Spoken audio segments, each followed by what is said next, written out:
Hi, everyone. Welcome back to another edition of Sin City Spiel Video News. Today, we are very honored to bring you a special guest.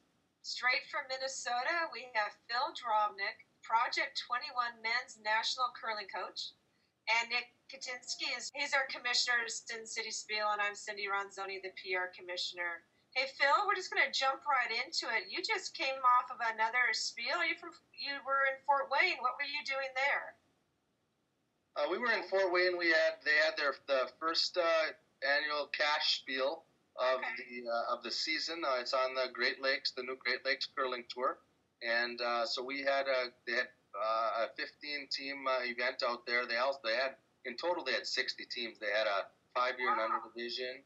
They had a open division, and then they had the competitive cash division. And I had 3 of my Project 2018 teams out there competing. So I spent the weekend working with them, and then they had also had a couple other teams out there. So we had our whole national coaching staff was out there.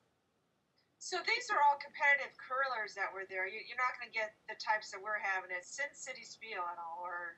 Well, the cash spiel portion, the caliber was pretty high, but you are going to be having some of those with the Cassie Potter, and if you get a few of the other, you'll have Chris Flies, and but like I said, they did have all kinds of walks of life at that spiel. There was people that had never curled before in the different portions, and they did it all together. They had an arena with 8 sheets in it. They had 4 sheets in one and 4 in another. So it was a pretty neat setup. And anytime you're curling in August and you can get an arena ice, it's always fun.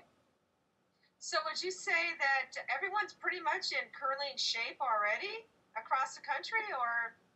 Our teams are getting there. We certainly are. Our competitive teams are getting there. It was the first time actually playing in a competition, but getting everyone sweeping again and throwing and playing a couple games a day was real good. And we had one of our Project 2018 teams win the event, so that was right better on. yet. Well, good for you. Yeah. Well, we're gonna talk about something a little bit more fun here now, and we are just thrilled beyond belief that you're coming out to our Sin City Spiel. It's the first time we're doing this, and you're bringing with you about 15, 16 other people. And so what really made you want to come to this spiel, and what enticed you? Well, we love curling, and we love Vegas. So what more could a guy ask for than being able to curl in Vegas? We like the deal of playing around the clock. We come to Vegas and we're awake around the clock. So we're looking forward to getting out there, doing a little partying, doing a little gambling, and doing a little curling. You can never go wrong being in Vegas, can you? No, you certainly can't. You never run out of things to do, and that will really hold true this weekend, because about 4 o'clock in the morning, when you're thinking it's time for bed, it might be time to start that 8-end game. And so when you're not on the ice, where may we find you in Vegas? Well, I suppose there could be a number of places. Personally, I like to hit the craps table. I like the slot machines. You might find me in the sports book. It's going to be football season, so might be spending some time betting a few of the college football games on Saturday. It's a big Minnesota Gophers Iowa series, so we'll be able to catch that game. And we're going to try to hit a few clubs up. Do a little bit of everything while we're out there. We're going to come in Thursday and hope to get some of the town in before we get going, and maybe even get around to golfing on Thursday. How do you prepare for this kind of event, since it's a little bit different than most other bonspiels? Well, we're going to get our teams prepped by starting to drink heavily the weekend before, so their livers are prepared for it. Otherwise, we don't want anyone getting sick out there or not being able to handle it. So if they can start drinking heavily the weekend before, and then maybe just have a couple of days till they get there to keep to make sure their liver is in shape, and then from there we can see how painful their arms are going to be from sweeping and their legs from sliding. But we won't want, on a serious note, we won't want anyone to get hurt. So we should hope that everyone does a few stretches before they get out there, and otherwise they will be pretty sore out there. So as a coach, would you say that everybody else participating in this should follow what your regimen is for your athletes? Well, I think if you're talking on the drinking end, I'm guessing everyone's coming out there to have a good time. So I would advise of that. Now, I'm going to be a little nervous playing against you. I'm one of those 5 years and under. So, is there any tips I could have? Is there a certain type of light beer I should make sure you have beforehand, or anything Well, I can do to help my chances? yeah, like Old Style Light would be good for us Rangers coming up from Minnesota. That's what we typically drink up here. But I'm assuming that we probably won't get a chance to have any of that down there. Hey, I know that you're a fan of these videos, and so you've seen the last one, and that everyone has to come in costume. Have you guys been talking about that a little bit? We've been throwing around ideas of what we're going to be, what we're going to wear as costumes. We've been throwing ideas around of what we're going to name our team names. We haven't come up with anything yet. Okay. But I'm sure one of the teams will have something to do with our Rangers. As everyone knows, we're from up in northern Minnesota. We're called Iron Rangers, so maybe something with the mines, all the mines we have to do, and maybe something with the Hams Bear, because Hams is still popular up in the North Country up here. Yeah, so Nick, he may be able to win some prizes for his costumes or things like that, right? Yeah, we are going to have a best dressed team, men's, women, a little bit of variety so we can spread out the wealth a little bit. So to get some good costumes out there. And I think it's going to be lots of fun. I love this video because we get to know you a little bit better. Can you tell us a little bit about the people that are coming with you so we can have an idea who they are and say hi to them as well?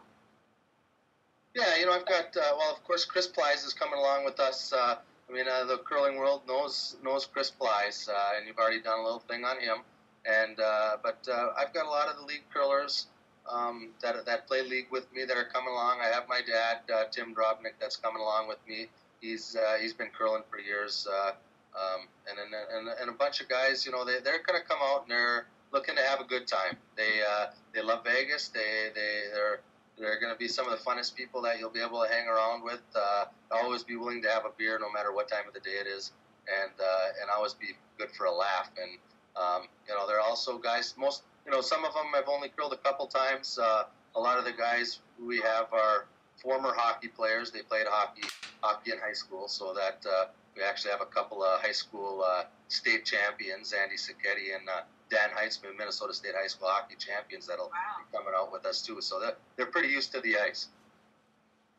Can you tell us a little bit about your rink and what position you're playing? Are you the skip?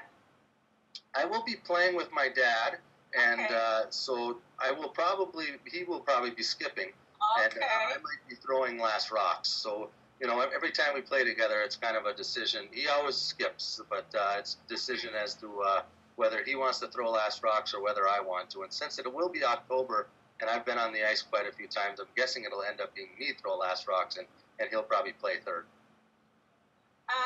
Is it hard for you to go to player and switch from coach, or are you always coaching even when you're playing?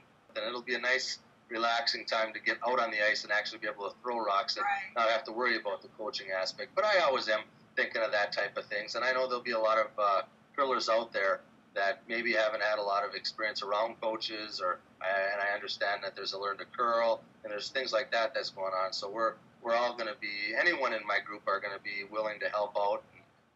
Whatever we can do to help grow the game out in Las Vegas would be great. And Nick, do you want to talk about some of the new teams coming in and how the roster's shaping up? Yeah, we have 4 Canadian curler teams coming out from various parts of Canada. Phil, you've been bringing out a lot of members from your club, so we'll see a lot of Minnesotans, among them Cassie Potter from St. Paul Curling Club.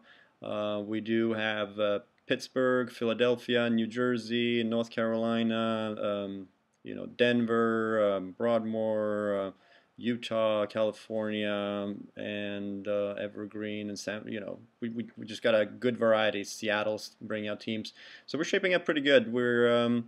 We're about 12, 13 teams to go before we fill, and I think right about Labor Day we'll probably get full.